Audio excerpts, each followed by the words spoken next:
Assalamualaikum warahmatullahi wabarakatuh. Bagaimana kabar kalian hari ini? Alhamdulillah kita dapat bertemu kembali dengan materi menyelesaikan permasalahan kontekstual. Meskipun pembelajaran secara daring atau secara jarak jauh, kalian harus tetap semangat ya. Pertemuan kemarin kita telah membahas tentang model matematika. Ada yang masih ingat apa itu model matematika?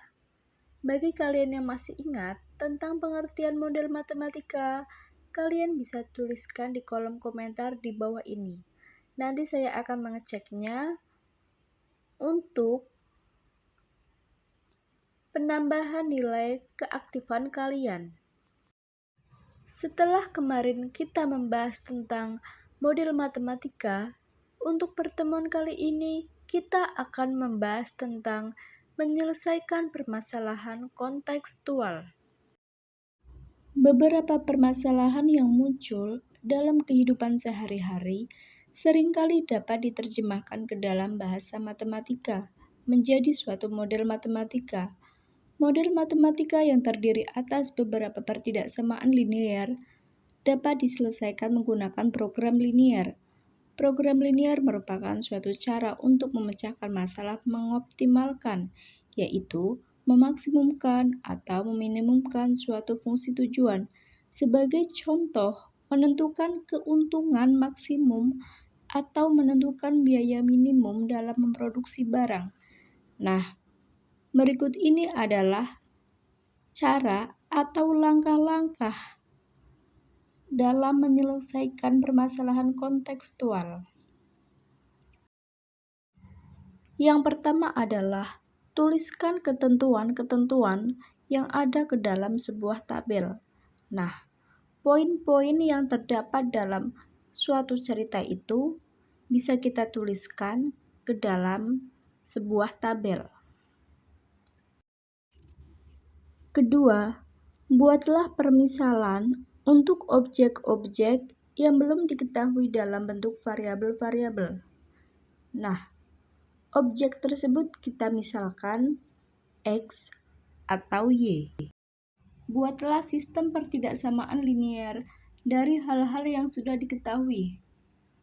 Untuk yang sudah diketahui, langsung saja kita buat pertidaksamaannya.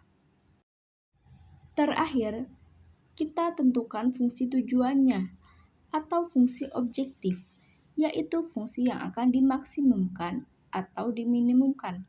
Nah, untuk yang terakhir ini, kita akan menentukan nilai optimum, baik maksimum ataupun minimumnya. Untuk lebih jelasnya, bisa disimak contoh berikut ini. Sebuah tas jenis 1 membutuhkan 300 cm persegi kulit sintetis dan 1000 cm persegi kain kanvas. Sedangkan sebuah tas jenis kedua membutuhkan 250 cm kulit sintetis dan 500 cm kain kanvas. Persediaan kulit sintetis dan kain kanvas berturut-turut adalah 4.500 cm dan 12.000 cm persegi.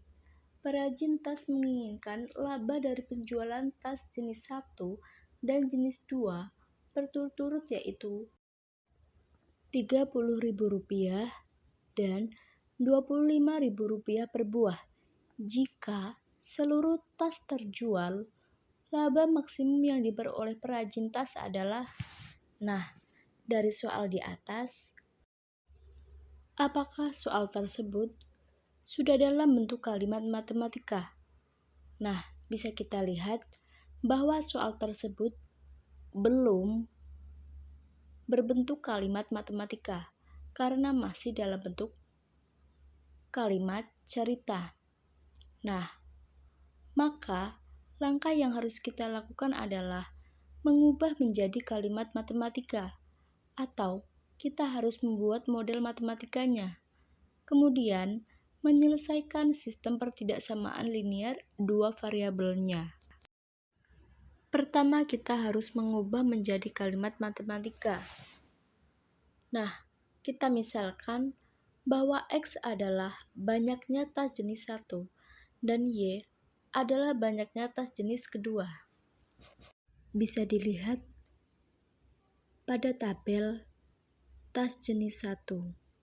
Tadi, tas jenis 1 membutuhkan 300 kulit sintetis dan 1000 kain kanvas. Tas yang jenis kedua adalah tadi membutuhkan 250 kulit sintetis dan 500 kain kanvas. Dengan menginginkan laba sebesar Rp25.000. Dan ditemukan model matematikanya yaitu 300X ditambahkan dengan 250Y kurang dari sama dengan 4.500. Atau jika disederhanakan menjadi 6X ditambahkan 5Y kurang dari sama dengan 90. Untuk model yang kedua, 1000X ditambahkan 500Y kurang dari sama dengan Rp12.000. Atau jika disederhanakan menjadi 2X ditambahkan Y itu kurang dari sama dengan 24. Dan untuk fungsi tujuannya atau fungsi untuk memaksimumkannya yaitu Fx, Y 30.000X dijumlahkan dengan 25.000Y. Setelah mengubah ke model matematika, selanjutnya kita akan menyelesaikan sistem pertidaksamaan linear dua variabel. Nah, tadi sudah didapatkan untuk model matematikanya. Model matematika yang sudah kita dapatkan, kita gunakan untuk menentukan titik potong. Model matematika yang pertama, 6X, dijumlahkan dengan 5Y, kurang dari sama dengan 90. Pertidaksamaannya kita ubah menjadi persamaan. Nah, saya kira kalian sudah bisa untuk menentukan titik potong menggunakan tabel tersebut. Untuk model matematika yang kedua juga sama, pertidaksamaannya kita ubah menjadi persamaan dan kita tentukan titik potongnya. Setelah kita memperoleh titik potong terhadap sumbu X dan sumbu Y untuk kedua pertidaksamaan, maka langkah selanjutnya adalah menggambarkan daerah penyelesaiannya. Nah, tadi diperoleh titik potong, sehingga dapat kita buat garisnya. Garis hijau itu menggambarkan persamaan 2X ditambahkan Y sama dengan 24. Sedangkan garis berwarna biru itu dengan persamaan 6X ditambahkan 5Y sama dengan 90. Untuk garis hijau merupakan garis dengan persamaan 2X plus Y sama dengan 24. Untuk mencari daerah penyelesaiannya, kita coba dulu misalkan dengan menggunakan titik 0,0 sehingga diperoleh 0,24 sehingga tandanya adalah kurang. Karena 0 adalah kurang dari 24, maka artinya itu benar. Karena benar, maka daerah yang merupakan penyelesaiannya adalah daerah dengan 0,0, sehingga daerah 1 dan 2 itu benar. Garis biru merupakan garis dengan persamaan 6X ditambahkan dengan 5Y sama dengan 90. Selanjutnya kita akan menguji kembali dengan 0,0.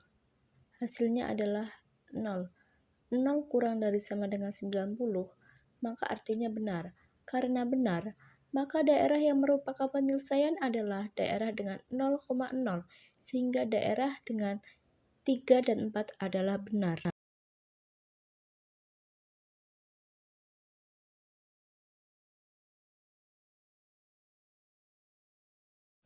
Untuk selanjutnya, kita akan mencari titik keempat, di mana titik keempat itu adalah perpotongan antara dua garis hijau dan garis biru. Nah, dihasilkan bahwa X-nya itu 7,5 dan Y-nya itu 9.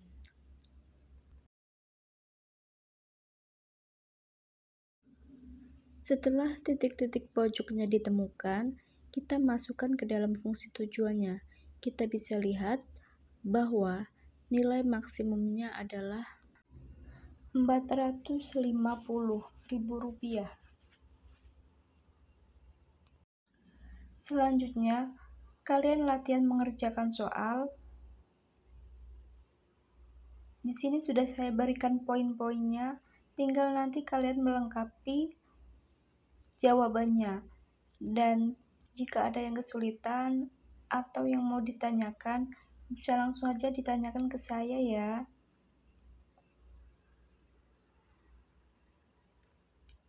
Nah, sekian materi pada hari ini. Saya cukupkan dan tetap semangat, jaga kesehatan. Wassalamualaikum warahmatullahi wabarakatuh.